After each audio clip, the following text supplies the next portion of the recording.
Hello everyone. In this video, we will study about biodiversity conservations in situ and ex situ conservation methods. Let us see the definition of biodiversity conservation. It is the protection, preservation, management or restoration of wildlife and natural resources such as forests and water.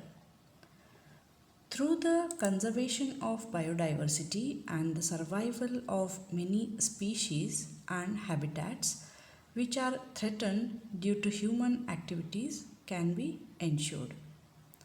There is an urgent need not only to manage and conserve the biotic wealth but also restore the degraded ecosystems.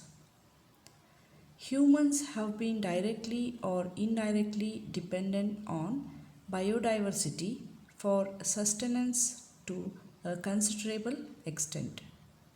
However, increasing population pressure and developmental activities have led to large scale depletion of the natural resources.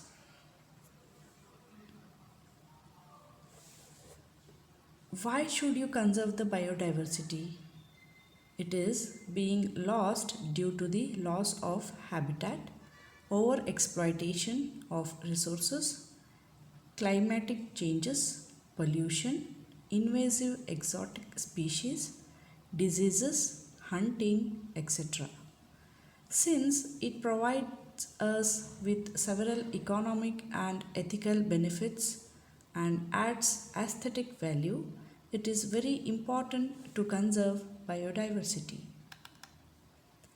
It is believed that an area with higher species abundance has a more stable environment compared to an area with lower species abundance. We can further claim the necessity of biodiversity by considering our degree of dependency on the environment. We depend directly on various species of plant for our various needs. Similarly, we depend on various species of animals and microbes for different reasons. Conservation of biological diversity is essential for the survival of the human race.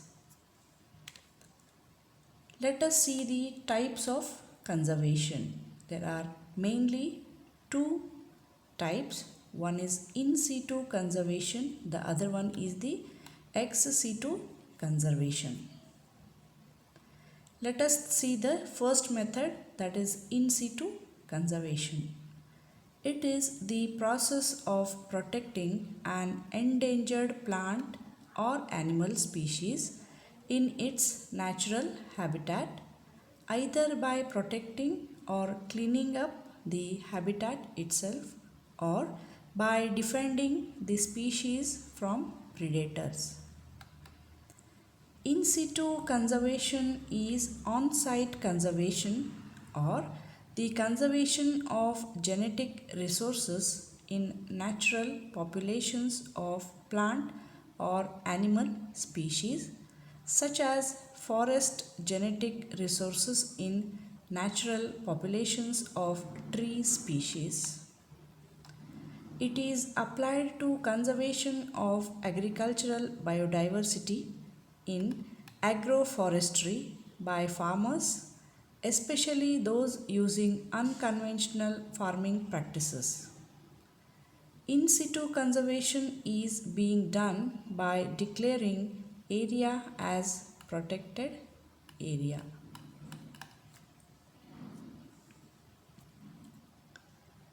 In India, following types of natural habitats are being maintained. One is the national parks. Second one is the wildlife sanctuaries. Third one is the biosphere reserves. India has over 600 protected areas, which includes over 90 national parks, over 500 animal sanctuaries, and 15 biosphere reserves. Let us see about the national parks. A national park is an area which is strictly reserved for the betterment of the wildlife and where activities like forestry, grazing on cultivation are not permitted. In these parks, even private ownership rights are not allowed. Their boundaries are well marked and circumscribed. They are usually small reserves spreading in an area of 100 square kilometer to 500 square kilometer. In national parks, the emphasis is on the preservation of a single plant or animal species. Coming to wildlife sanctuaries. A sanctuary is a protected area which is reserved for the conservation of only animals and human activities like harvesting of timber, collecting minor forest products, and private ownership rights are allowed as long as they do not interfere with well-being of animals. Boundaries of sanctuaries are not well defined and control by interference is permitted. Example, tourist activity. Next one is the biosphere reserves. It is a special category of protected areas where human population also forms a part of the system. They are large protected area of usually more than 5,000 square kilometer. A biosphere reserves has three parts, that is core, buffer and transition zone. Core zone is the inner zone. This is undisturbed and legally protected area. Buffer zone lies between the core and transition zone. Some research and educational activities are permitted here. Transition zone is the outermost part of the biosphere reserves. Here, cropping, forestry, recreation, fishery and other activities are allowed.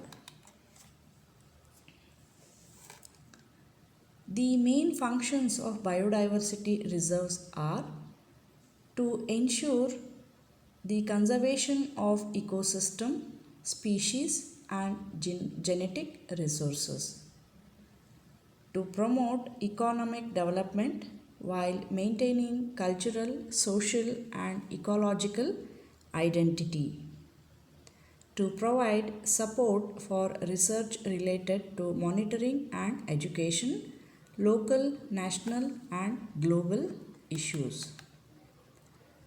Biosphere reserves serve in many ways as living laboratories for testing out and demonstrating integrated management of land, water and biodiversity. Let us see the advantages of in situ conservation. First one is the flora and fauna live in natural habitats without human interference. The life cycles of the organisms and their evolution progresses in a natural way. In situ conservation provides the required green cover and its associated benefits to our environment. It is less expensive and easy to manage. The interests of the indigenous people are also protected. Coming to the second method, that is ex situ conservation. Ex situ conservation is the preservation of components of biological diversity outside their natural habitats. This involves conservation of genetic resources as well as wild and cultivated or species, and draws on a diverse body of techniques and facilities.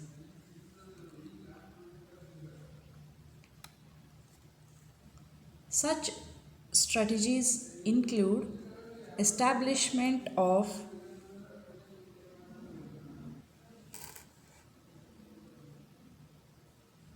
Such strategies include establishment of botanical gardens, zoos, conservation strands and gene, pollen seed, seedling, tissue culture and DNA banks. First one is the seed gene bank.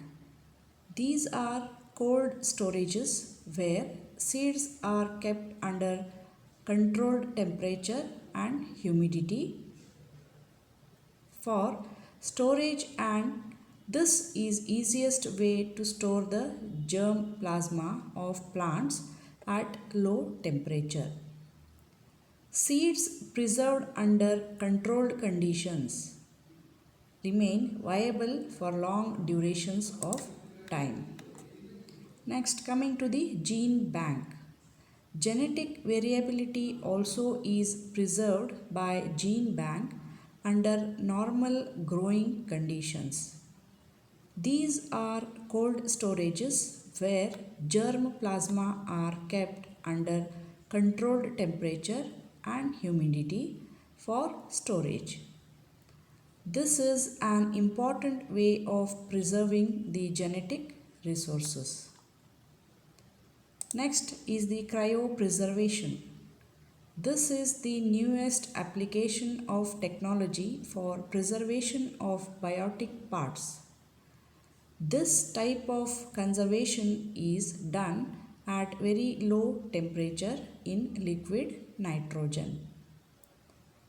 The metabolic activities of the organisms are suspended under low temperature, which are later used for research purposes. Next is the tissue culture bank.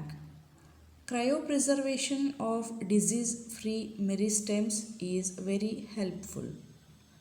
Long-term culture of excised roots and shoots are maintained. Meristem culture is very popular in plant propagation as it is a virus and disease-free method of multiplication. Now coming to long-term captive breeding. The method involves capture, maintenance and captive breeding on long-term basis of individuals of the endangered species which have lost their habitat permanently, or certain highly unfavorable conditions are present in their habitat. Next, coming to botanical gardens. A botanical garden is a place where flowers, fruits and vegetables are grown. The botanical gardens provide beauty and calm environment. Most of them have started keeping exotic plants for educational and research purposes. Coming to animal translocation. Release of animals in a new locality which come from anywhere else. Translocation is carried in following cases: when a species on which an animal is dependent becomes rare, when a species is endemic or is restricted to a particular area. or due to habit destruction and unfavorable environment conditions, and when increase in population in an area happens. Coming to zoological gardens.